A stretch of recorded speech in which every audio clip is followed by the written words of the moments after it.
Hello, and welcome to the award-winning show, the Lonestar Collective Podcast, the official podcast of the Texas Cannabis Collective.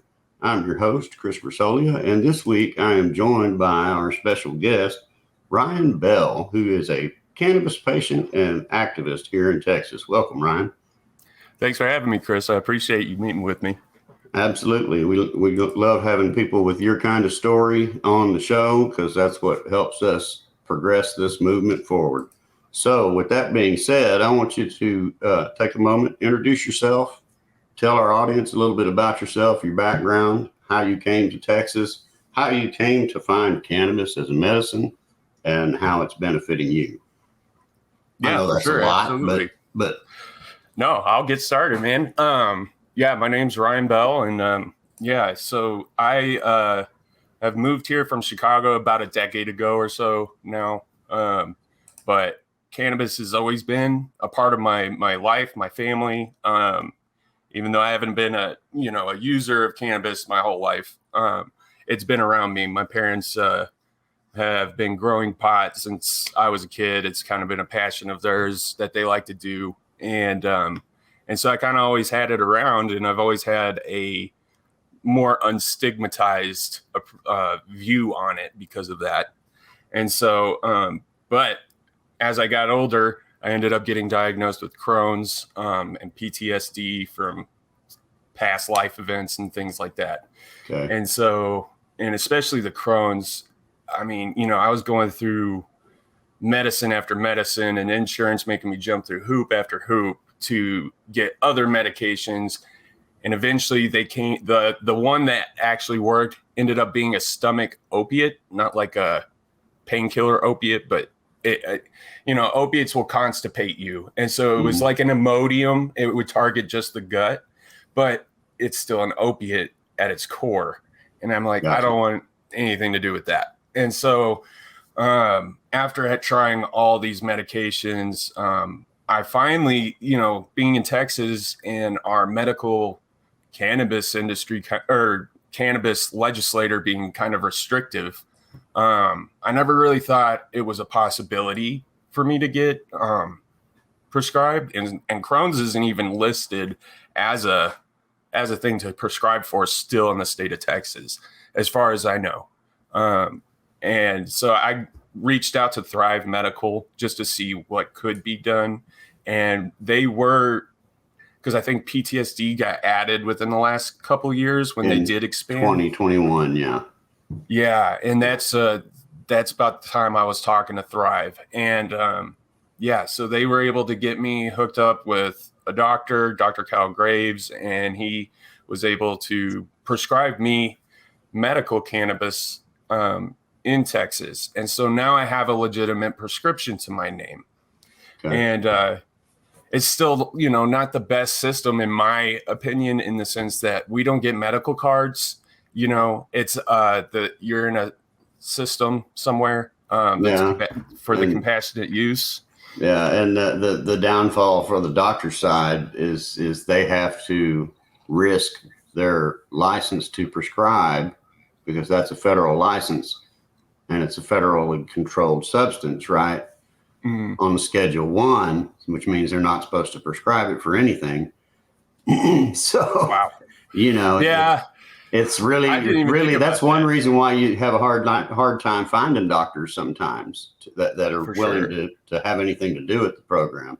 It is getting bigger. There are more and more doctors signing up as they learn more about the program, and patients are, I think it's still growing exponentially from what I've been seeing. So, absolutely. I mean, it was a lot more simple than I ever expected it to be able to get my prescription, and which was awesome. And so I've told a lot of people, friends and family here in Texas that, have thought about the same thing. And like, I wish I could get, talk to a doctor about it. And so I've, pointed out Thrive to them. I've told them about my doctor. I'm like, just reach out. You never know, what they have to say, what they might be able to do for you. And I mean, it's still not a perfect system by any means, but it's better than nothing, at least something. I mean, I know personally a lot of people who are patients on the teacup program. And, a lot of the misconceptions are because there's a cap on the THC, how much THC can be in each product, right? But what people don't understand is the way that cap is worded. It's worded in the way where they get around that cap because it's not 1% in the total content. It's 1% by dry weight. Right. Of the total content. So you just make a bigger gummy or a bigger infused drink or whatever. And they've got all kinds of different forms now that from what I'm seeing and hearing from other patients. So, you probably know better than I do what selections are out there, but. Yeah, it's really just tinctures and gummies still. And what stinks about that is it's so expensive.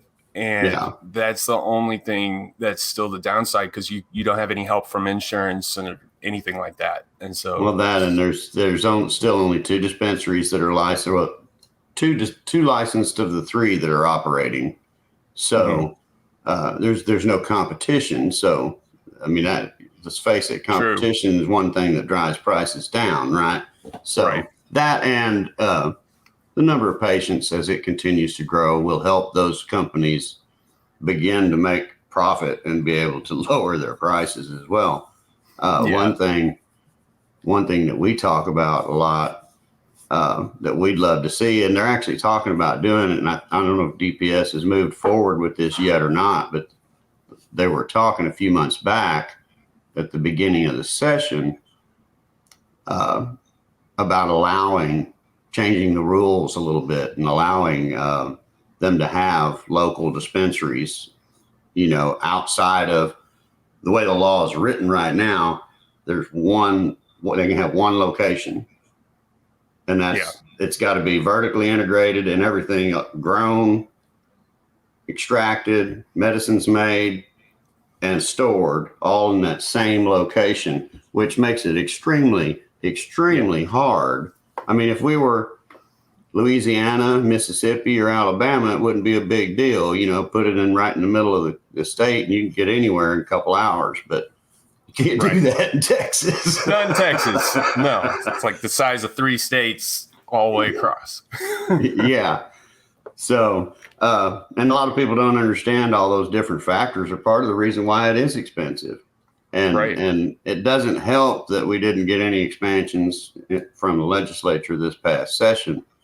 But, we can argue all day long about why we didn't get any expansions. The biggest reasons why, there's 2.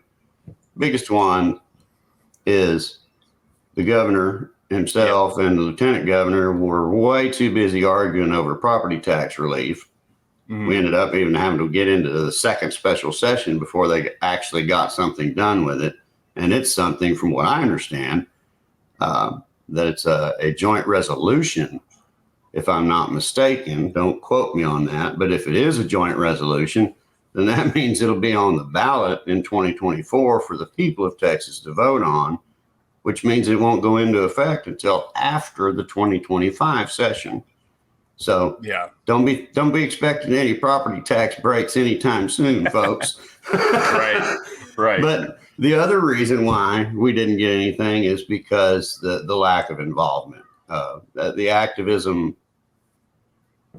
side of things has kind of died off, and a lot of that's due to COVID. But COVID's come and gone. We've moved past that now, and it's our job as the people who are still involved to get involved, right? Yeah, and get other people involved.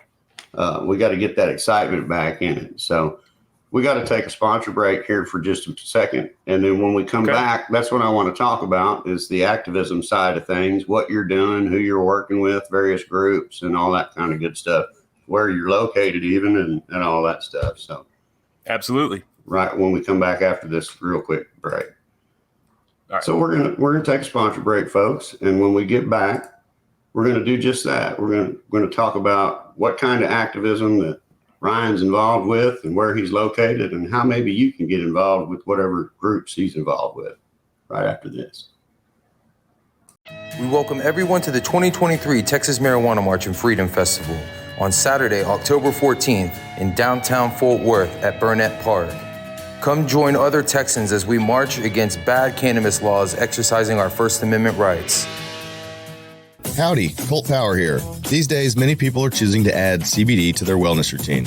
Why? Some like CBD for how it may help them with their focus. Others enjoy the way the plant compound may assist them with their sore muscles and relaxation. For me, CBD has been a game changer in keeping my old sports injuries managed so I can work out and be present for my family. If you've ever been curious about CBD, I invite you to check out our Texas-grown, Texas-made products at powerbiofarms.com. That's power, BIOPHARMS.com. Thrive Apothecary offers an experience truly unique from anything else in Texas. A full-service cannabis solution that is doctor-owned and offers customers every level of cannabis legally available in Texas. From traditional CBD products to emerging hemp-derived THC edibles, smokables, and now medical cannabis. As a licensed medical cannabis provider, prospective patients from anywhere in Texas can book a sponsored online eligibility consultation to determine if they qualify for a medical marijuana prescription from the comfort of their own home. Visit thrivetx.com for more information. Welcome back to the Lonestar Collective podcast, the official podcast of the Texas Cannabis Collective, distributed on Spotify, Apple, Google Podcasts, and many more, to give Texans information regarding policy, industry, and culture. And now, back to this week's show. Back to the Lonestar Collective, the official podcast of the Texas Cannabis Collective. I'm joined this week by my guest, Ryan Bell, a cannabis patient and activist here in Texas. Welcome back, Ryan. Thank you. We were starting to talk as we went to that sponsor break about, getting involved in different groups you can get involved with. Tell us a little bit about the groups that you're involved with and where you're located and all that good stuff. Absolutely. So I'm located in Lubbock, Texas, and there was a group that got on my radar probably last year. They've got posters up everywhere around town. They're really getting their face out there and stuff, which is great. And as soon as I heard about them, I started asking questions right away. And it's the Freedom Act of Lubbock, and they're trying to get a petition signed here in Lubbock to decriminalize cannabis, low-level possession, and wasting city resources on, just cannabis arrests. Everyone I think is getting a little tired of sending young people, old people to jail over some small cannabis possession, and Sure. and then having that mark on your life the rest, and it's a little ridiculous. So they're trying to get a petition signed locally here to start the decriminalization effort. And they're having the petition signing on August 26th here in Lubbock. And so I look forward to being a part of that. I've met with them we do a First Friday art trail every month, and they were there. And I went and met with some of those guys, and they got me registered to vote, and which was awesome. And so I'm set up to be able to go sign this petition on the 26th. And so I'm really looking forward to that. I've been telling as many people as I can about the Freedom Act of Lubbock to get more people locally involved. And, like someone like me, been passionate about the benefits of cannabis and what it has done personally in my life and family members and friends' lives. Not knowing really how to get involved was a big hurdle. And then, Sure. Having a group like this come out and start, advertising and putting their faces everywhere to get the community to really step up and become actively involved has been great. And so that's been my most involvement has been through Freedom Act of Lubbock. I'm not a part of their organization per se. I'm not the one out there trying to get the signatures and things like they are. I just haven't been able to be, but they're always looking for volunteers. Sure. And but I do whatever I can to advertise it. I got shirts from them to help support and be a walking billboard. And anytime I get a chance to talk about it, I do. We know the people over at Freedom Act very well. We as a good people, as a 501c4 organization, we donate money on a regular basis to their organization to help out with the work that they're doing, as we do with organizations all across Texas. It's not just Freedom Act, but in fact, you might have the opportunity to meet Austin, which he sends his apologies for not being here today. He had something else come up that he just couldn't pass up on, and I don't blame him. No worries. He had an opportunity to go to a suite at Cowboy Stadium for the preseason game today. So awesome. I don't blame him one bit. I believe that was today anyway. At any rate, if not Freedom Act, I think there's also some other groups around that part of Texas that Freedom Act is working with, but I'm not sure who they are. I don't know if there's actually a normal group in Lubbock. I'm not sure. I know we have a Hub City Normal, or that's the one I was trying to think of. Yeah. That's what they call it, Hub City, not like Lubbock Normal. Yeah. So, but so for those that want to get involved, you can get involved with this petition drive and Freedom Act, or you can get involved with the Hub City Normal group as well. And of course, all you got to do is a little searching on social media. If you do a little diligence, because sometimes there's a little shadow banning going on with activist organizations on this subject, right? We've all had little problems there with that. Just wanted to say that all across Texas, there are groups like Freedom Act that are working to do local decriminalization efforts that have constantly worked, with coalitions in Austin during the legislative sessions. The more voices we get out there, the louder we get, the more they're going to listen. That's just the bottom line. Absolutely. I keep harping on one fact that just drives me crazy ever since I heard it, because I'm a numbers guy, so I do project management for a living. So that's what I have to do is numbers all day long. So I hear the surveys and the polls, as they call them. And some of them are from pretty reputable organizations, colleges and whatnot, that are doing these surveys and polls. And you hear the results. And the latest one was out of a school out of Houston. And they asked the question. Of course, they asked about medical expansion and all that kind of aspects. But they also asked the question about just full-blown legalization. And the answer was 67% of the respondents to their poll said, yeah, just legalize it already. Be done with it. Right. And, when you think about that in terms of numbers, 67%, I mean, there's 29 million people in Texas. 67% is over 19 million people. If we could get 19 million people involved, it'd be a cut and dried subject, right? I don't even think it's got to be that many. If we just got a couple 100,000 that got actively involved with their legislators, I can't talk today for some reason, but they would have to stand up and listen. Right. There's no doubt about it. Even in the little small hick towns, the politicians would have to stand up and listen. And absolutely, that's our job to get those people involved, right? Right. No, absolutely. I mean, that's how I got myself involved. I was like, okay, so state of Texas, big state. We've got some hurdles as far as like the lieutenant governor and his views on cannabis and things like that. But when I saw locally that we could, kind of do something here in Lubbock with this petition, I was all for it. It's like, this is something I can actively work on at this moment until we get another legislative session. And if there's anything I can do at that point, then I'll do it.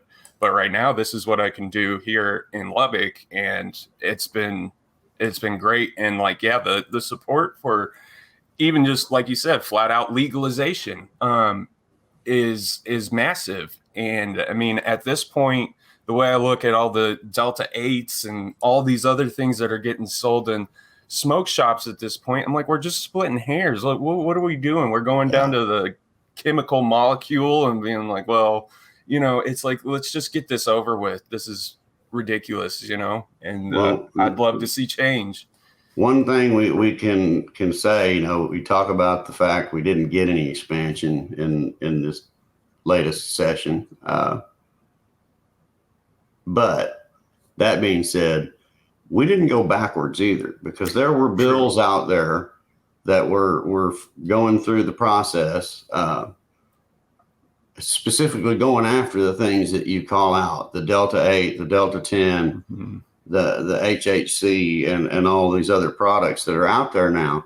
And, you know, they've tried to make it so difficult on the producers here in Texas, the ones that are here growing and making products, et cetera, from the hemp side of things.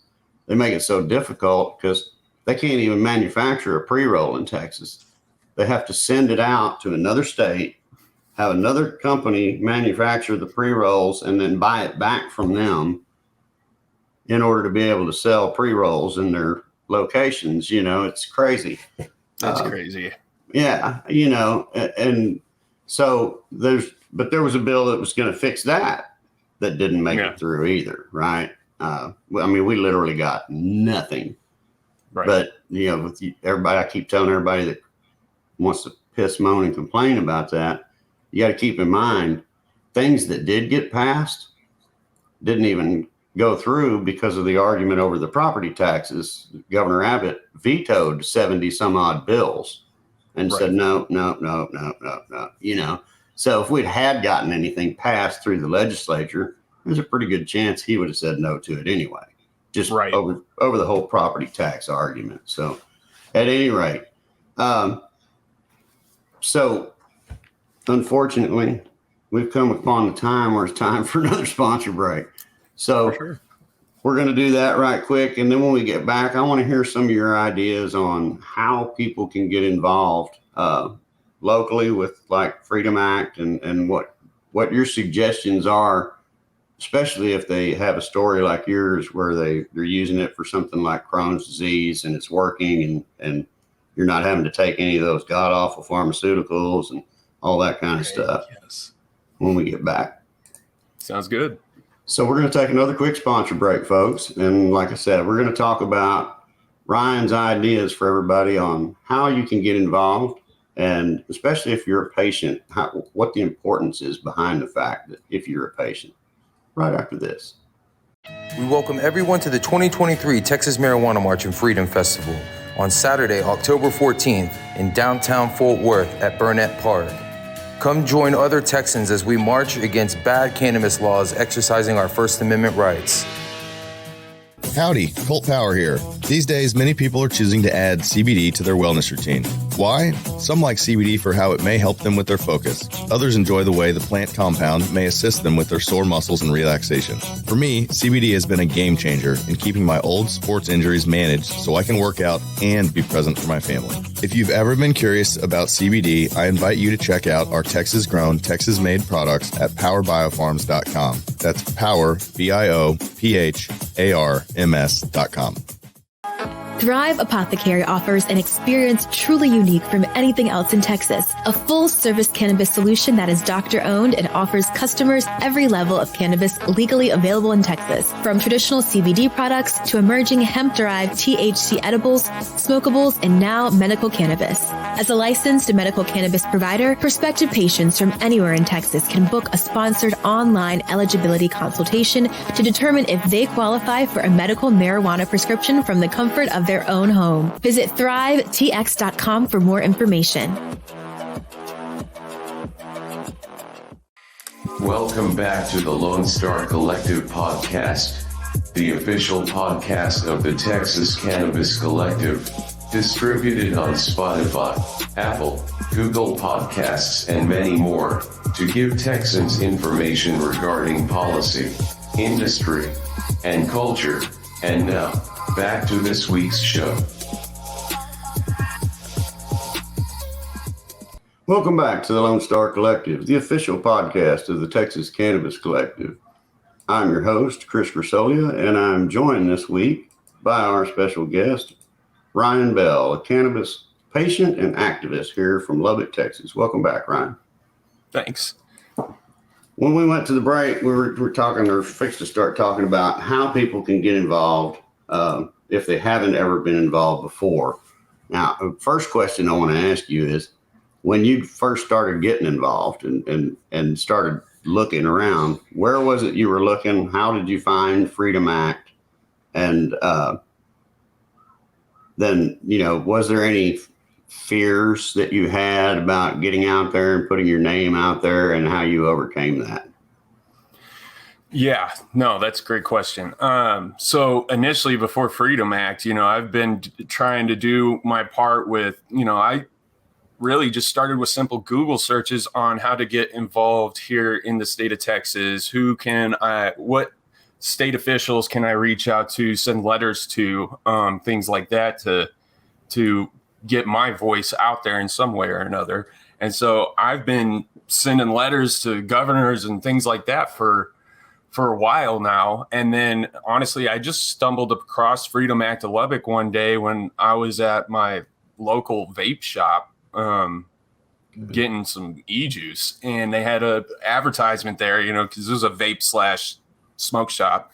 And I started asking those guys, like, what is this, and they're like, well, it's a local group of people trying to get, a decriminalization policy put into place here in our city of Lubbock, And so I took a couple of those little flyers with me, and I've been handing them out to, whoever I can, and telling them, go to freedomactlubbock.org, see what you can do to get involved. These guys will help you register to vote.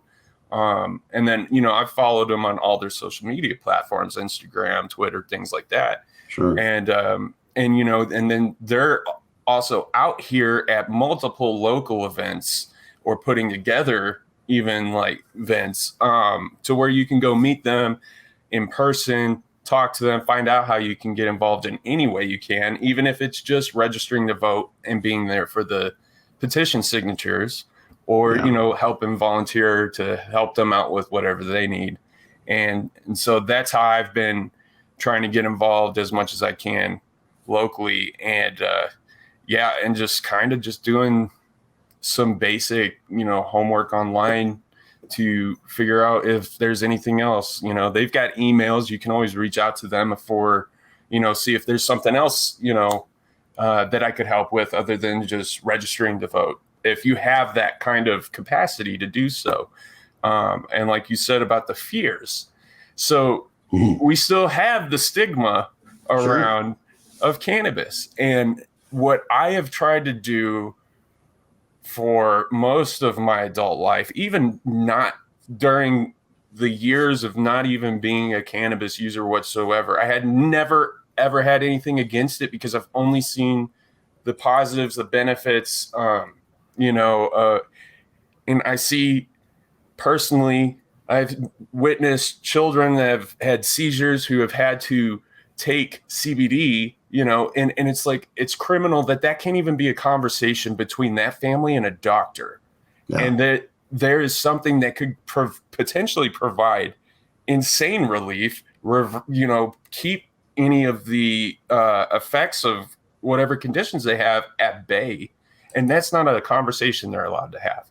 And to me, that's just inhumane at this point. And so that helped me get over my fears real quick. Of anything. I don't, I'm proud to be an activist, pushing for cannabis legislation to be changed. I wear that badge proudly. Good. But yeah, it is a hurdle for people. Some people have, jobs and things like that where, they're afraid that if they, are in support of this, that there might be repercussions, or how things like that, and there shouldn't be, but those fears are understandable, and I get it. I get it 100. I tell you, the first time I ever went to, I started at my activism in 2016 after losing this guy behind me back here to 2 seizures, actually. Sorry. And thank you. But, when I first started, I just was making videos and putting them on Facebook and YouTube and just reading the research, behind the reality of the truth that there are medical benefits to cannabis and the compounds within the plant. So I did that for a year and a half. And, of course, I was writing all the letters to the governor and my legislators and president and anybody I could write a letter to, and I did all that without any real fear. My fear didn't come until someone reached out to me on Facebook from DFW Normal and said, hey, I've been following your page and we'd like to have you come to one of our meetings and tell your story. And I'm like, okay, cool. I'd love to, so it wasn't until I got there and I get there and I get up to speak and I just did a short spiel of his story, what happened and whatnot. He basically refused to break the law to try cannabis and before there was any kind of program here in Texas that would have benefited him. And because, TCUP didn't go into effect didn't actually start being operational until 2017. So long and the short of it is I get done with that. And, I shook a few people's hands and met a few people and made some very good friends that I still have to this day. But when I got in the truck to leave, it was like an overwhelming shadow. And I didn't have anything on me or anything, Yeah. Because I wasn't even smoking marijuana at that time. I had stopped for a few years previous because of personal reasons. But that's a whole nother story. Mm-hmm. But, I just had this sudden overwhelming paranoia that somebody was going to be following me when I left there, and I was like, oh my God. And I'm looking in the rearview mirror the whole way I'm driving a whole bit. And I had the same thing the first time I went to Austin. I had to, down to the Capitol. Same thing the first time I went to one of the biggest events that we put on in Texas, coming up in Fort Worth in October, the 2023 Texas Marijuana March and Freedom Festival. And the first time I went to that, I told my best friend went with me, and I told him, I said, now, don't bring like everything you got. Right, yeah. Only bring enough, and we're going to smoke everything during the protest, and yeah, we're going to have nothing on us when we leave, Right. But throughout all of those episodes, all 3 of those scenarios, it's like nobody ever followed us. Nobody ever pulled us over. Nobody ever came and knocked on the door, And I've had now probably pushing close to 100 meetings with lawmakers' offices in Texas down in Austin. Still nobody knocking on my door, And I've had disagreeing conversations with some of those lawmakers, some of them not very pleasant, Actually got asked to leave from one office one time, just because I disagreed with them. Yeah. But all I did was ask them, hey, wouldn't it make more sense to have a legal system since we're not stopping anybody who wants to use it anyway? I mean, right. Legal, regulated. So we have protections in place to keep it out of the hands of children. B, legal. So we have regulations in place so people know what they're putting in their bodies, I mean, It just, the whole ball of wax makes more sense, and I don't understand it. Anybody can argue with that, but there was one who tried. Yeah, no, I'm with you. I don't understand it either, man. It's people don't people are going to use it whether it's legal or not. If you have it, and I always tell people when they're like, yeah, but don't you think that would make it where kids see it as more acceptable or what have you? And I'm like, Well, look, that comes down to parenting and I got news awareness. For people that make that point. My number one argument for that is simple. Yes, because it will become more normalized, less teens will try it and less teens will want to do it, because 9 times out of 10, the teens that are doing it out of rebellion. Absolutely. Same thing as cigarettes. Right. Because they can't, it's not legal for them, and alcohol, which is not legal for them. You're still going to have a percentage that do it based on that rebellion, but the access to it, if we take it off the street and put it in the storefront, like tobacco and alcohol, we'll have better control over that fact, period. Right.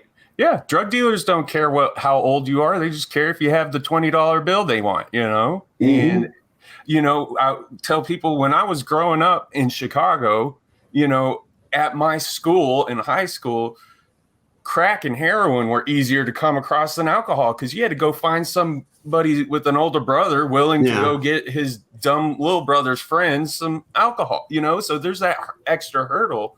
Whereas you can be 12 years old and go buy some really hard illicit drugs with no issue, because drug dealers don't care. And so, if we had that extra hurdle put in place with cannabis, it would make it harder, even if you still had those teens trying to get a hold of it and things that. Then, like you say, the aspect of it being tested, regulated, and knowing what's in the products, especially when you're talking about edibles and things like that, right? I mean, that to me, that's one of the most important things we could want to do out there. Absolutely. But, that's me. I'm a very small percentage of the group, but. Right. I mean, even the Delta 8, the Delta 10 and other things that you mentioned, there's no real regulation on any of that right now, No. I mean, and to me, there ought to be, because if there was, you wouldn't have things like, I don't know if you saw it in the news out in Lubbock or not, but there was a store not too long ago that got busted in Garland. It was like a CBD smoke shop place, And I guess what happened was they had an undercover officer go in and make some purchases. Then they took and they sent the products to labs because they were all marked to be hemp compliant, hemp bill and farm bill compliant. And they weren't, So if you had a legal regulated system, you wouldn't have that happening, or you wouldn't have it happening near as much for sure, for certain anyway. Because right now they're kind of up, everything's up to them. Right. Yeah. No, it is. And I mean, from my understanding, even to do those kind of testing is incredibly expensive. Sure, it's not a simple test. Sure, and it is.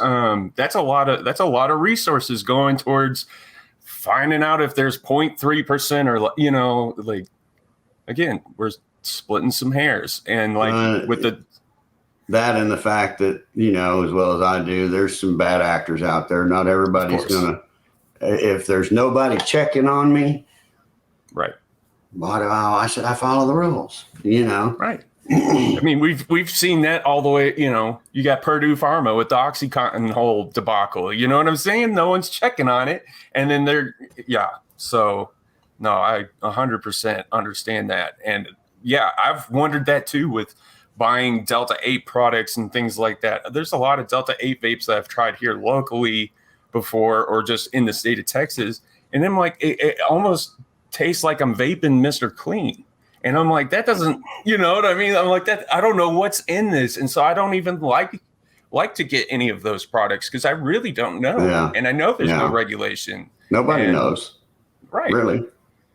Even you're just just taking people the word selling for it. them don't even know a lot of the times. You know, you mentioned one of our main sponsors earlier about getting your prescription and everything, Thrive. Yeah. I know what they do for the products they sell in their stores, because they've got 3 stores. Yeah. And the products that they sell in their stores, they don't just take the testing certificates that the manufacturer sends them with the product. They take the product and send it to a lab and have it tested before they'll put it on the shelves in their store. You know, That's because great. they do the due diligence. You know, Yeah. they don't want somebody getting something that's got some kind of bad chemicals in it or something. And they don't want to sell a product that says it's got CBD in it or Delta 8 or something and really doesn't, because you have that too, you know. For sure. I mean, we have, I also found this out recently too. We have a family farm here in Lubbock called Caprock Family Farms, and they produce their own Delta 8 products. And basically they had the infrastructure already set in place with the farm and had transitioned to a different crop. And it's been cool to find out that they're doing that and, have a legitimate indoor facility where, they've got their testing and they send out for testing and post their own certificates. And I've seen their products in all of these vape shops and smoke shops and things like that. And that's something, I love seeing, because it's like, you've got a place locally that you can legitimately, visit or contact, or, you've got some accountability there. Whereas these other products, I don't know where it's coming from, and a lot of them got these little California stickers that can peel right off, and it's like, so who's slapping those on, when they're putting them in the boxes and stuff like that. So, Yeah. Well, I started to say earlier, when you go to the petition signing thing over there with Freedom Act on the 26th, when I was talking about Austin not making it to the show today, you might have a chance if you pay attention, and he's going to be there that day. There's going to be several of our representatives there. I may even be there if I can make it, but I don't know. They're starting pretty early in the morning. That's a good long drive from here, and I can't take off work Friday to leave and go Friday evening. So, but I may make it. We'll see. Yeah. No, I mean, that'd be great if you could, but I understand if you can't. It's a long drive. Yeah, it's a pretty good ways to get across West Texas. Oh God, yeah. I remember the first time I ever did it. I was 22 years old, and I left the DFW area and was headed for El Paso, because my ultimate destination was in California. I made it as far as Van Horn, Texas, about 110 miles this side of El Paso, and that was as far as I could go. Yeah, it is a lot of flat nothingness, and it makes for a very dull drive. I can only imagine what it's like out there right now with this heat. Oh my gosh. Yeah. No, I mean, all the yards are yellow, and you can't keep anything alive outside. Plants are hard to keep alive. I mean, yeah, it's been brutal this summer, and I mean, it's been that way the last few summers, really. But yeah, well, that's Texas for you. It is. I mean, you look at it in reality, we haven't broken an awful lot of records this year. No. So if we're not breaking records, it hasn't gotten any hotter than what it's been in the past, right? Right. Exactly. I know it's like 105. I'm like, I know it's been 111 and 112 before. So yeah, we actually hit 110 here in Denton County a couple weeks ago, or one day last week, actually. Right about 4:00 in the afternoon, I looked, and it was 110 with a heat index of like 114. I was like, geez. Brutal. And y'all got the humidity out there, your DFW area, right? Yeah, well, it depends. Sometimes we have the humidity, sometimes we don't, but we do get a lot of that southern flow off the Gulf of Mexico. If we're getting a good strong south wind, then that'll drive the humidity up, which then it really gets brutal. Oh But, yeah, you know, it's like a blanket of heat. yeah, that's not constant in terms of humidity. Most of the time it starts out around 30 or 40% in the morning, but it drops down to around 15, 20% by the time the heat of the day, you know. So Yeah. Unless we get one of those wild summertime thunderstorms and then the next day is miserable. Yeah, absolutely. But anyway, we got off on a tangent there, but talk about Texas and Texas weather. Back to what we were talking about, the whole fear factor, you know, which can't stress it enough. Don't be afraid. Nobody's coming after you. No. Especially in this day and age. This subject is so talked about. And right. I mean, even, you know, I talked about that one lawmaker, which, by the way, he just asked me, he said, I think we're done. And I said, yeah, I think we are. And I left. But yeah. It was no like ugly get out, you know, or anything. but most of them are open to the subject, even to talk about the legalization side of things and hear what we had to say about it in this past session.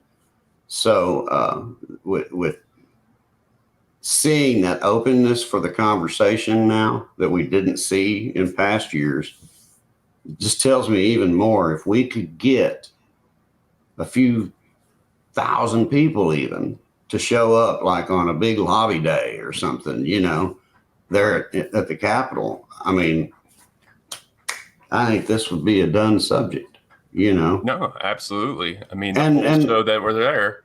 And you got to think too, the fact that we didn't go backwards on any of the Delta 8 or Delta 10 stuff, or any of the hemp derived, you know, products that are out there that carry Delta 9 even.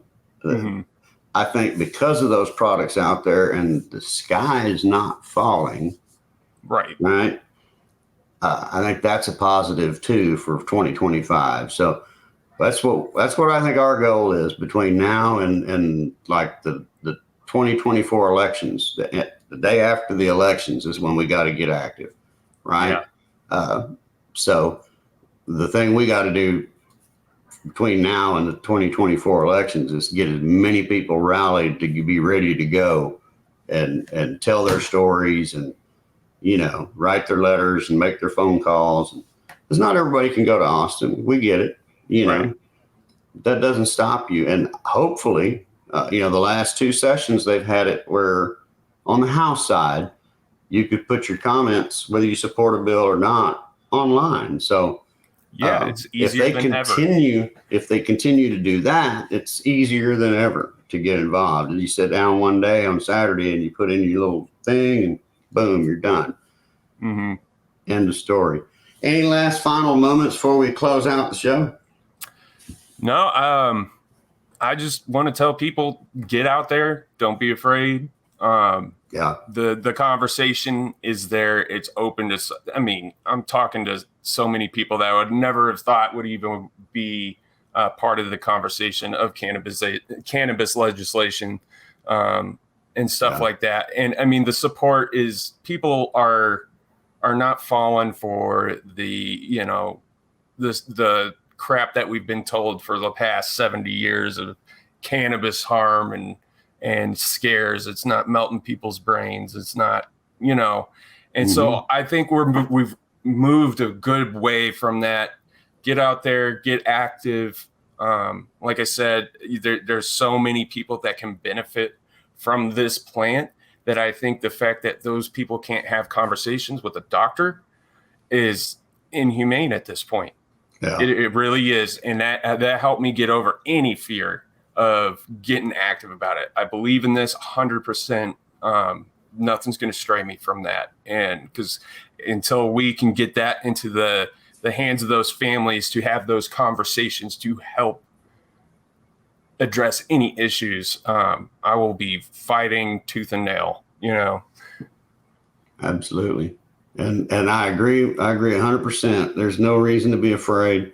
There's no reason to not make your voice heard, because it's as simple as making a phone call, sending an email. Like we said, when there's bills floating through the session, they got online availability, or they have had. So keep our fingers crossed we get that again. And follow, organizations like Freedom Act Lubbock, Texas Cannabis Collective, Absolutely. even normal organizations, if you want to know what's happening in the session, and just be ready. It only takes a few seconds when it's time. That's the key thing, is just knowing when it's time and being there and doing it. Yeah.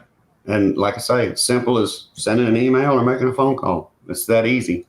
Yeah, it really is that easy. Well, I think that's going to do it for our show today. I really want to thank you for coming on, Ryan, telling your story about how cannabis has helped you with your Crohn's and your PTSD. And I wish you the best of luck in continuing with that. And, if there's any changes, if there's anything that comes up that you think we need to get out there, feel free to come back and visit with us again. We'd love to have you. Absolutely, Chris. I appreciate y'all having me on, man. This has been awesome. Thank you so much. Thank you. Well, that's going to do it for our show today, folks. And as we said, if you want to get involved, do it. There's nothing to be afraid of. Just tell your story, or if you don't have a story and you just want to show your support, it's as simple as saying, I support this bill. That's it. Anyway, that's going to do it for the show, the Lonestar Collective. And we thank you for joining us, and come back and see us again.